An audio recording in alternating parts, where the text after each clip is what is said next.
Hi, my name is John Stuck, and this is Jason Cvitanov. We're both co-creators and instructors for the Complete Tactical Consultants, which also we deal with the TAP, the Tactical Athlete Program, dealing in use of force techniques, dealing with a holistic approach on different types of training things that entail use of force, de-escalation, report writing, legal updates, nutrition, and all kinds of other topics that are also covered in there, as long as mental health.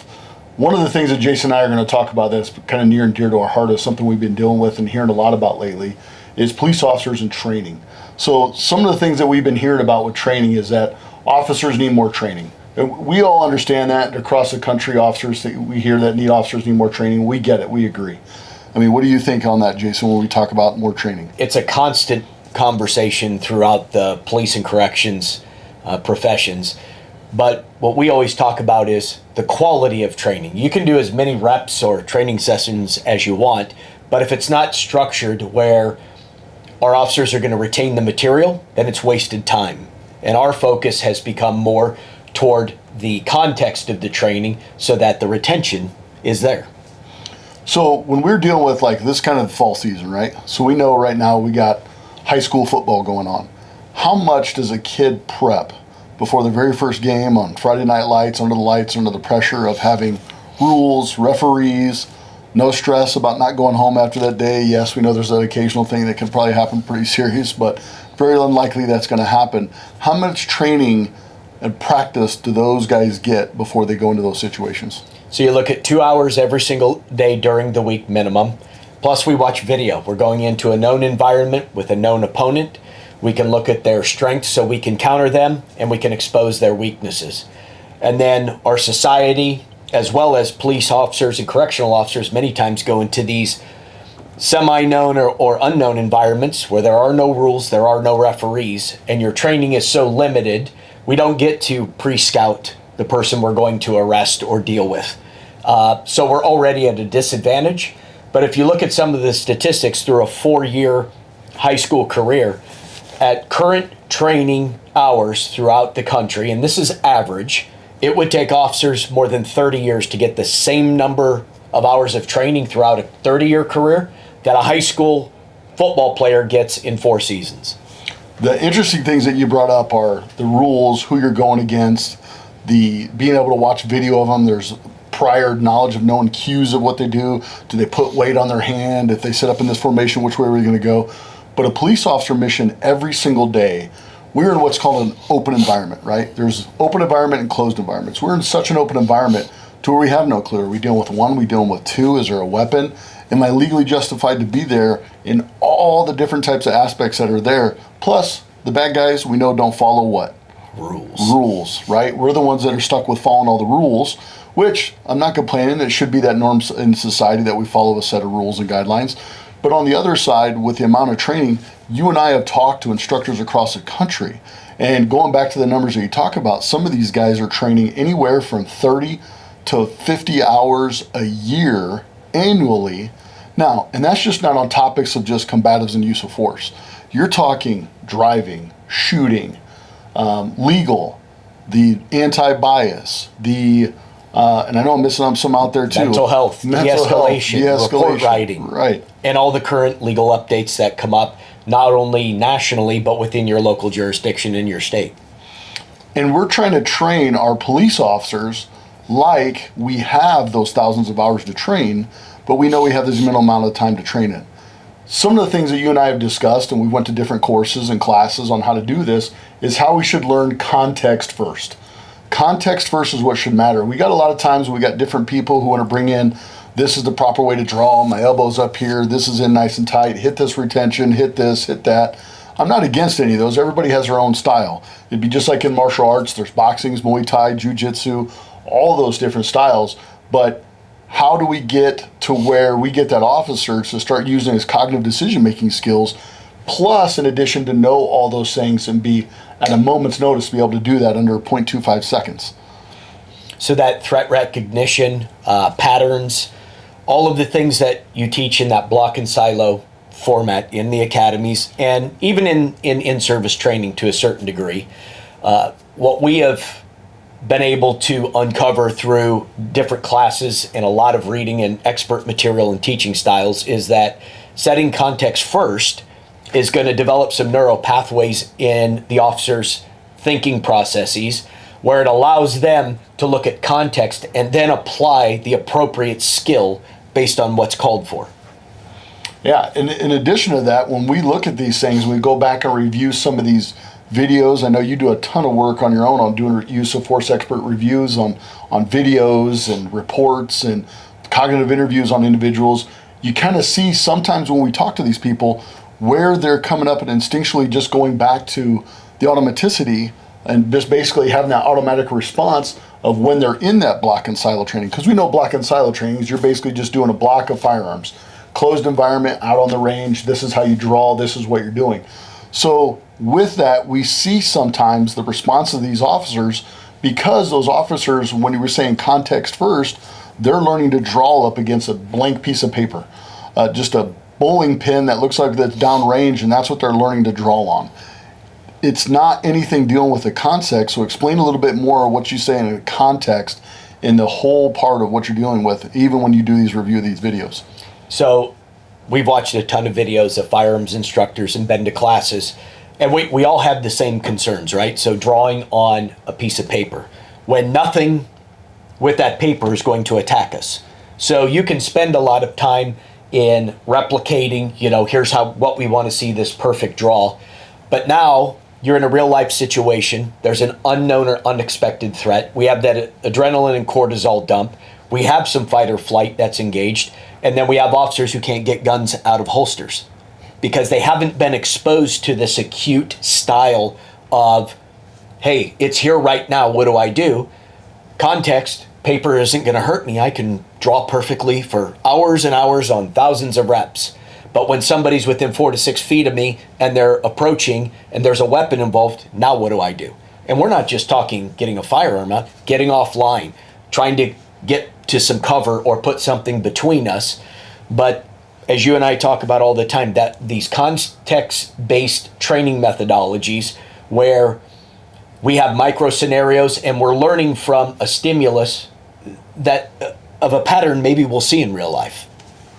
So when we're talking about the patterns of seeing in real life, it's almost, I know you would agree that it's almost impossible to replicate every single type of scenario, because you and I both know if we have a use of force situation and we're behind an old abandoned mall at 3 a.m. and we have an open parking lot, then there's that type of environment. We can do a little bit of things a little bit different than if I take that same exact scenario, lift it up, put it on a very busy highway where people are going by at 35 miles an hour. So the thing that is different is just the environment. I just changed a little bit of the time, and where we're at, that changes the context of that. So how do we add those in the scenarios when we build those, when people are out there training with this stuff?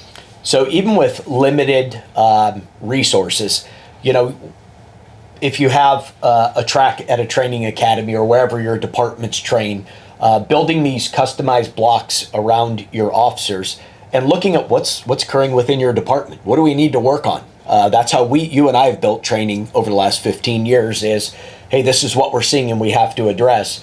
But we can create these micro scenarios. They don't need to be, a paramount production. It can be a vehicle or two passing through. We have role players involved, and all of a sudden it's a consensual contact that turns into, this person's in a mental health crisis and now is turned on you and wants to attack.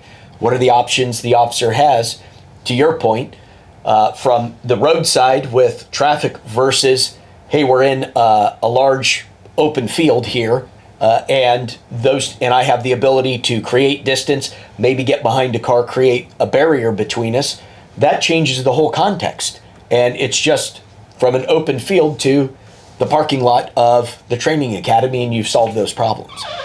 And you talk about it when you said limited sources, and we talk about this all the time, where we talk about the limited sources just isn't money.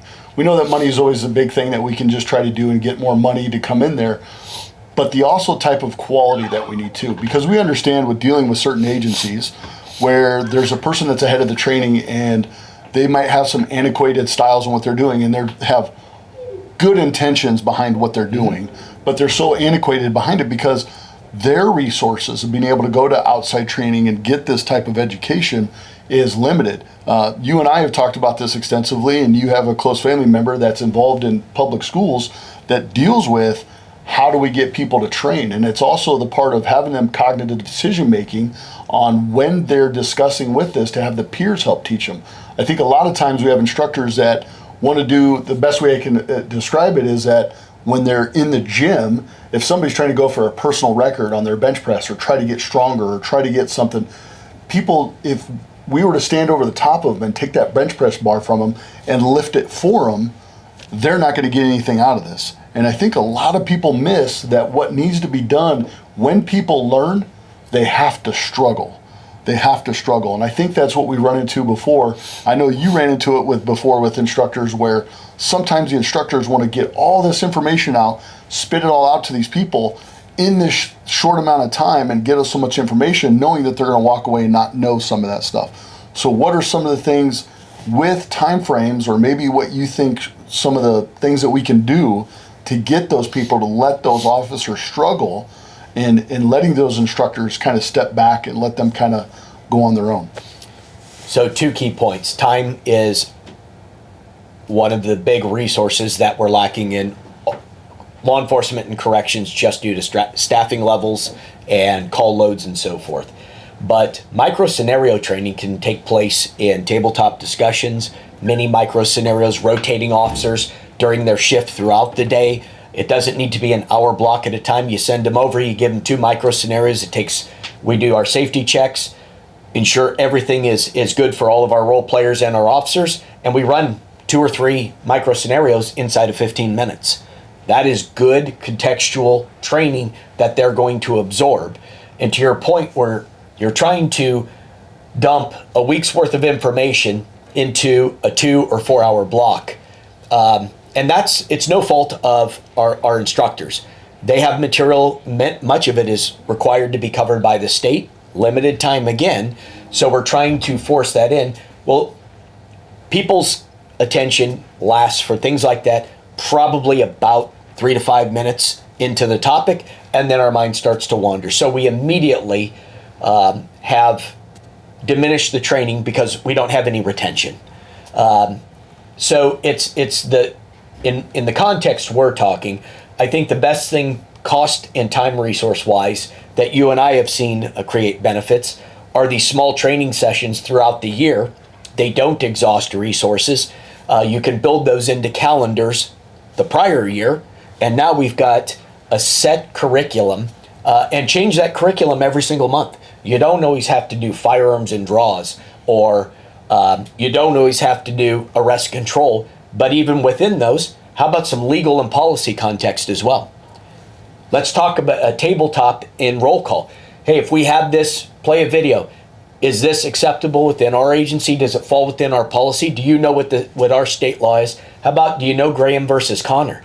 Do you know the newest case that the Supreme Court just ruled on in June of this year, Barnes versus Felix? Those are things that our instructors and our officers should be aware of, because contextually they matter in outcomes. Well, I'm hoping when the politicians are coming up and they're talking about this crime bill and getting something put together legislatively, they understand it's just not money. Money is a big help, but understand that gets put out there for a way that these officers can get these type of trainings. Because sometimes you and I are talking about it, when you have a larger jurisdiction or a larger department, you have more of those people that you can go to. You have some of these small towns, and they have very limited resources. The nice thing that's coming out there the best, and it's what we put in TAP, is that the program is all online. So it's online, so there's kind of that interactive way of learning stuff to where they can go there, they can pre-test. So, because we know if we take a pre-test before we go out there, one of the methods that we want to use, we can go out there and watch it before, go out and teach a small group, and then have that group go out there and discuss it. Let them build the scenarios so they can understand. Because the other part of learning that some of these people don't understand, the instructors are the biggest ones that when we go to talk to them about this, that I've felt, and maybe you can back me up on this, is that when I go talk to new instructors, I'm like, this is how we want to get away from block and silo and do more context. Their answers right off the bat is like, well, that's the way I learned. But then when I point out to them, I go, that's not. You learned in variable different ways. You may have went to a course and learned how to draw, but you also wrote a lesson plan. Sat around and had discussions with the other people in the training staff. Set up scenarios. Was the bad guy. You looked at all those different angles that you learned from there, and we know that we can be able to retain that much better if we learned in variable different types of ways the same technique. If we do that, we're going to build those stronger neuron pathways, just like you talk about, get that myelination on that physical neuron to go out there for that long-term memory. That's what our goal is. So hopefully they remember if what we need out there from the government is not just the amount of money that puts out there, it's also the type of quality that we also need there. Yeah, I totally agree. And, you brought up something that has impacted law enforcement and corrections since its inception. This is the way we've always done it. Never in our careers have we seen the amount of research that goes into human performance and how we improve officer responses, officer training, memory, recall, retention for different things, and reaction times. We have those tools that are out there now. And with that, you can do 99% of this stuff. Instructors can just learn on YouTube and online. There are podcasts all over the place that cover those things, and just start listening, dive into it. We all have to adapt and change. We didn't have body-worn cameras 15 years ago. Now we have them everywhere. So we have to evolve with the evolution of the expectations for law enforcement and corrections. The other big component of this is our administrators, the leaders within the department. There's got to be buy-in from them to want their officers to succeed, because in some of the case review stuff that we have done for outside agencies, we see this expectation of perfection. Number one, we are not robots, we're human beings. But more importantly, how do you expect perfection on 4 hours of annual training in a given topic? It's just an unrealistic expectation. So if we want to rise to the expectations of not only the leaders within the departments, but the people that we serve, then we have to provide better training based on human performance, human research, and get those pathways really saturated with the information based on contextual cues and contextual learning. And I think the way to end that is when you came full circle with bringing that back, is that the amount of time that we get in training is that we make it not just quantity, we actually want quality training. And the quality training, it's a little bit harder to go out there to get other people involved that are already in the sciences, the education, these universities to come out there to help us understand to do this.